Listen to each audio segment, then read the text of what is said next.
Hello, guys. Happy Monday. Hope you're doing well. You know, pretty much on a daily basis, more or less, I will get messages from you guys where you'll be telling me how the vibrational work and these audios have helped you so much. And that's the best, honestly, the best feeling ever for me because what truly matters is not your ex, it's you. It's you. And yeah, I know I'm a caster, I'm a reader, yes. But I also want to put you on that spiritual journey and on that self awareness journey because it's so important, not just for magic, but in general in life. And I'm very proud of you guys for, trusting me, for following my lead, my instructions, and for actually having wonderful results and feeling so much better. So I'm so proud. I'm so proud, and you have no idea how rewarding it is to get such lovely messages from my clients. It means the world to me. I don't post those in the community just because they are private and they're not related to spell work or readings necessarily. Yeah. Anyways, let's get into the topic of today. So, we're going to be talking about self love, but we're going to be talking more about some sorry, not pop astrology, pop psychology that is all over and has some really, bad messages. And yeah, we're going to be talking about that. But before I start about self love, self love is a journey, obviously, and it takes a lot of work to get there.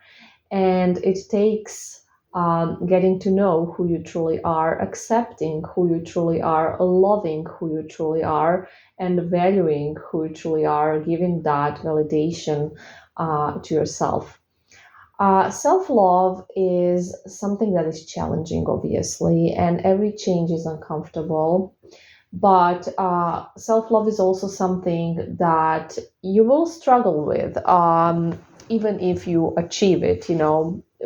There will be a situation or a moment every now and then when you're going to struggle with it. And I want you to know that that is perfectly normal. That is normal. How to really start loving yourself? Well, I think the easiest method and the one that definitely works is doing the vibrational work, following the instructions I give you. Because doing it, while doing it, you are becoming more and more self aware and you are learning more and more about who you are, why you react, how you react, where it all comes from. And over time, you will develop that self love you're looking for. So it's just going to happen naturally in the process of self discovery you are on right now. And some of you are already there, obviously, and some of you. We are all in different phases because not everybody has started at the same time and all of that. But what is important is to actually do the work. If you don't do it, it can't work, obviously. Now, let's get into the pop psychology stuff that I absolutely think is bad for you and that I do not agree with. So, there is this idea that if you love yourself, you no longer need anybody else and you are self sufficient forever. And the idea is absolutely to feel good alone, because that's very important. That's super important. We come to this world alone and we leave this world alone, so we need to be comfortable with ourselves. So that part is absolutely true. However, it doesn't mean that we don't need other people, and that we are supposed to isolate ourselves or become avoidant because okay, we have ourselves and that's all we need. Well, of course we need love from others, of course we need friends, of course we need a partner. um, of course that's perfectly normal, but we should be looking at it from the perspective that yes, we are enough and we are, feeling very good just by ourselves. But sometimes, of course, we need to go and have a talk with somebody, or, just hang out with somebody.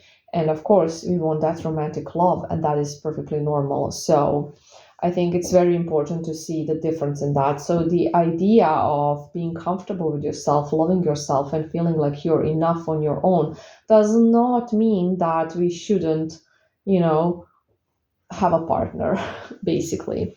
So I think that's something that people often misunderstand.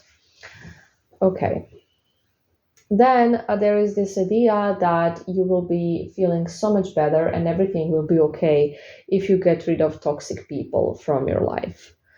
And absolutely, if you can, you should stay away from toxic people. Do not keep them close to you in your close circle, but it will not solve all of your problems, obviously, because there's a lot going on inside of us, and maybe we are attracted to these toxic people in some way for some reason that we need to explore, especially if there's a pattern. So it's not necessarily about them, but about us as well. Okay, then gaslighting. Gaslighting is taken so lightly these days. Like everything is gaslighting. So anytime somebody doesn't agree with you or kind of questions your ideas or has just a different version of what happened, it means they're gaslighting you. So no, not necessarily. Yes, gaslighting is a thing, and it's important to talk about it, but I just feel like every time we kind of get in the psychology of something, we just see it everywhere. So just because somebody has a different opinion or maybe has interpreted an event differently than you have, because they have different views on things because they're a different person, it doesn't necessarily mean that you're being gaslighted. So please keep that in mind. Also, another thing that is really annoying is about narcissists, because this is such a popular topic these days, and everybody is basically a narcissist.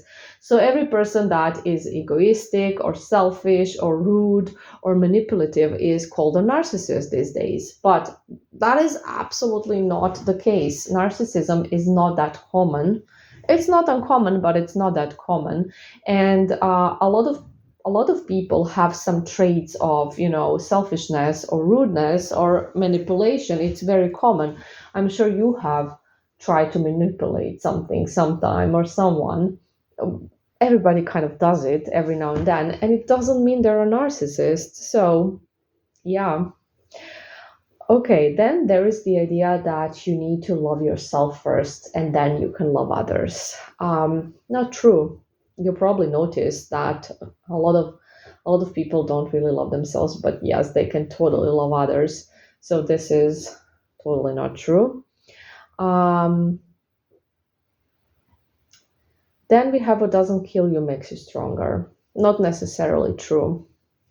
Sometimes people don't become stronger, they actually become avoidant, or they develop some kind of emotional um, distance, or different types of things, and it doesn't mean they're stronger. They may appear as stronger, but it actually means they are weaker. And yeah.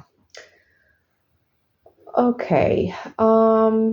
Also, there is the idea that everybody, when we talk about attachment styles, everybody is either avoidant or is anxiously attached. So we only talk about these two dynamics. We talk about only these two a lot on the channel because that is a common problem with hard situations. But that's absolutely not true. There are all kinds of attachment styles. They can be mixed. You can have different ones throughout your life because different people will trigger different attachment styles, and it's way more complex than you may read online. Okay. So, everything that is not ideal in a relationship and doesn't really function that great is toxic, and you need to avoid it. So, like the word toxic, it also gets tossed around a lot, right? But just because there are some problems, or somebody you're with isn't having always the healthiest reactions, does not mean that they are toxic, um, at all. Nobody is perfect. Every relationship is a challenge. Every relationship has its ups and downs, good and bad sides. Nothing is perfect, and it's not meant to be, because if it was, you wouldn't learn, you wouldn't grow. So the idea is not to have something that's perfect, and it's very important to know the difference between something actually being toxic and something just not being perfect or ideal.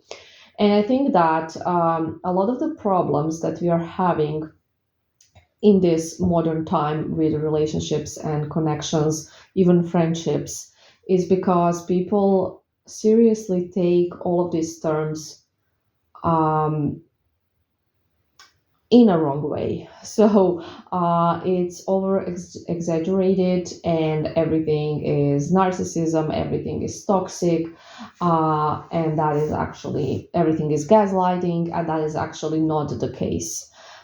So those are some of the things that I think pop psychology is responsible for.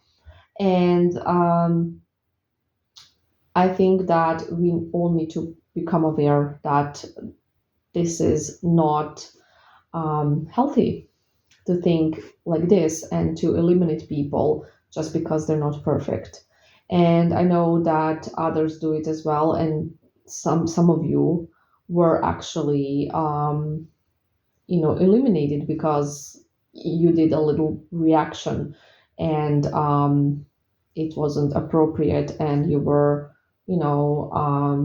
called a narcissist or something, and blocked or whatever. This happens all the time because these terms are tossed around like everybody is a narcissist, everybody is gaslighting, everybody is toxic. But people are just complicated, complex. They have a past, they have reactions that are coming from their triggers, and it doesn't necessarily mean they're bad people, they're narcissists, they're gaslighting you, or they're toxic. It can mean that, absolutely, those are real things. Again, real things, they do happen, and it sucks. And I'm not by any means trying to, you know, make them any less important. That's not the idea here. We're just talking about situations that are normal situations where things are not perfect and people are not perfect, because nobody is perfect and nothing is perfect. So I hope this makes sense. I hope you kind of realize the message behind this. Again, I want to say I'm really proud of all of you, super proud, really happy with your results, and we're gonna talk soon. Anyways, have a lovely day. Bye.